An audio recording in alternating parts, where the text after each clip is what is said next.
On today's episode of Anime Afterthought, welcome to Demon School Iruma-kun Season 2, Episode 2, Ameri's Decision. First, there was evil Iruma, and now there is innocent Ameri. What's next? Angry Clara? No, I refuse to believe that. Gotta say, I am glad to have this series back, especially on a day when you're feeling not so good. This is a light-hearted, warm pick-me-up that we just all need. So with the season premiere skipping its predecessor's cliffhanger, you guys did inform me that we need to lay a foundation for things to come, that chronologically, evil Iruma, or what you guys have dubbed Irumin, which is absolutely hilarious, hasn't quite happened yet. We need to build to that. Enter the now sentient gluttonous feeder ring, Alured, or Ali for short. Does Iruma's accessory evolution have something to do with his more naughty nature, or is there something deeper at play? Well, today's episode might hold the clue, and it's using Ameri to showcase it. Now, I am monogamous by nature. The concept of a soulmate absolutely intrigues my romantic side, but in this case, in this series, although Clara is love, Clara is life,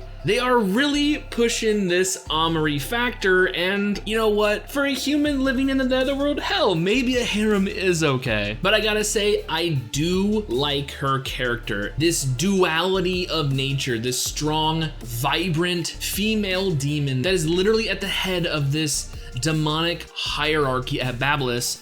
Yet, when it comes to Iruma, she is able to unburden herself with the responsibility of the student council and play to her more innocent, romantic nature. It's a great contrast wrapped up in one character, and that's why I think Ameri is, well, she reads so well. Throw in a couple of comedic misunderstandings, and you have a well-rounded character. Now, Ameri has long suspected that Iruma is in fact a human, and despite what their school anthem says and what the demonic law states, she has kept herself from prodding even further. But when Iruma starts to show some interest in some particularly interesting activities, this has Ameri flustered. Confronted with Devi doll Iruma, Ameri is absolutely in denial. There is no way that he dresses up in something so fluffy and frilly. And it doesn't help that she walked in on him practicing his transformation magic with Alured, which his fashion montage just stopped on a dress. But it just goes to show you the amount of space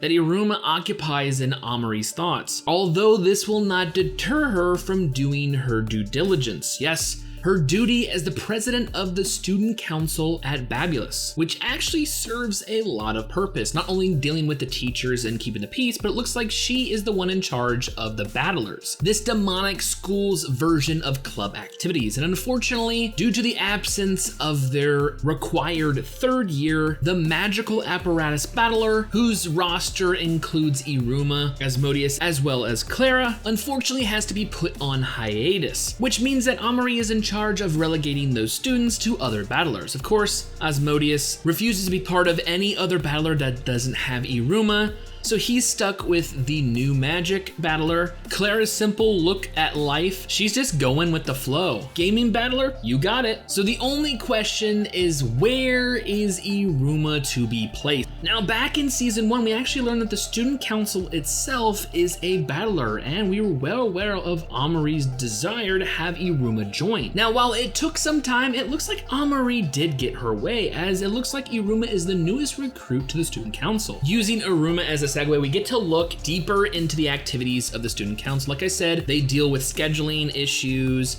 indirect communication with the teachers, in charge of discipline, as well as other activities. And of course, this takes a lot of energy, and this is why Ameri is running this as a boot camp, and she is the drill sergeant. I mean, up at the crack of dawn, beds made, exercising and training, and this is all before first period. And unfortunately for Iruma, he is joining the group. He has just joined during the period known as Red Moon, where it's a basic fast for the so-called true demons. And if there's one thing we know about this kid, is he can pack the shit away like no one else. He loves to eat. So upon seeing that his plate is served with but a single bean, literally brings tears to his eyes. Once again, something that Ameri misconstrues as Iruma getting in touch with his true demonic self. Now, this little lunch break actually gives us a first peek, a giant hint into what possibly could lead to evil Iruma, aka Iruma-kun. As the student council is enjoying their lunch comprised of a single bean, Ameri is quick to take action, incapacitating a student.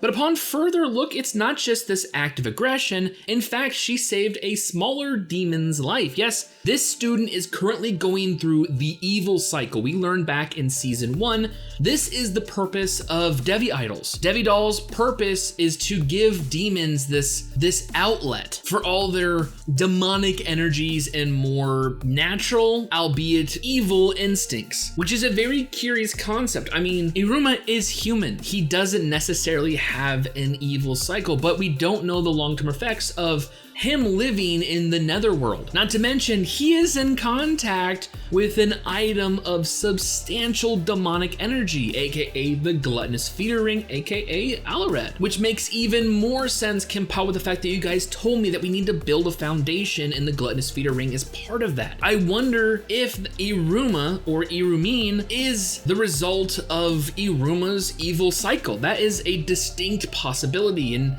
makes sense that we bring it up in today's episode, especially going forward. But in a direct juxtaposition, how the episode ends up is on the opposite side of the spectrum. As Ameri is taking care of business, she is completely unaware of the fact that she has a stalker. A very creepy, shadowy silhouette is caressing photos plastered upon a wall of Ameri. It's quite startling, but it looks like his plans, or its plans, is coming to fruition later on towards the end of the episode, as Ameri gets a very peculiar call that she is needed elsewhere. So upon assuming that this wasn't some kind of trap set up by a creep, she goes, and unfortunately she is ambushed by this shadowy figure and sprayed with some kind of potion, chemical, fragrance. All we can see is completely incapacitates her.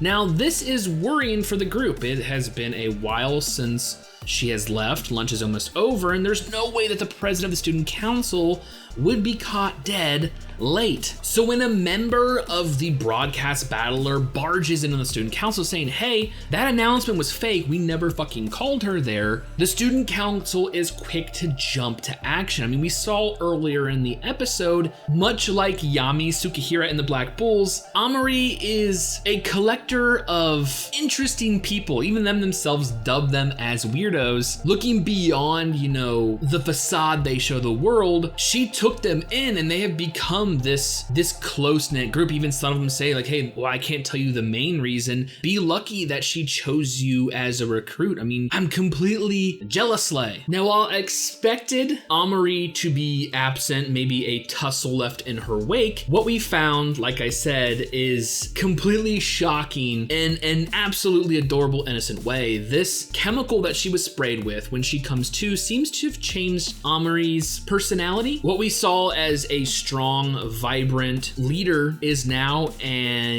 innocent, shy, quite perplexed woman. And I gotta say, although she is cute, I'm kind of worried, especially given next week's preview of this demonic marriage coming out of nowhere. I think I know what's going on. I hate to jump to conclusions and guess and it turned out to be right, because last time I got fucking yelled at for that. But let's just say the creepy dude with the horns and the scorpion tail looking thing, him popping up and talking about marriage is definitely sus. Like I said, I absolutely love today's episode. Ameri is such a strong character, and I do really like her interactions between herself and Iruma. And to go from one end of the spectrum to the complete opposite in her fiery nature at the beginning and more docile nature at the end, it's pretty dramatic, and I'm hooked. I need to find out what the hell is going on. I mean, this is almost the exact opposite, like I said, of Iruma-kun. So it's like, if it wasn't for that spray, could demons have good cycles? I mean, I don't know. Although it is a very cute depiction of her. I mean, Ameri's the strong-willed student council president, so we need her back. Got a feeling it's gonna come down to Iruma saving the day, but I don't know, I honestly can't wait to find out. So with all that being said and more Iruma-kun next week, I honestly cannot wait for future episodes.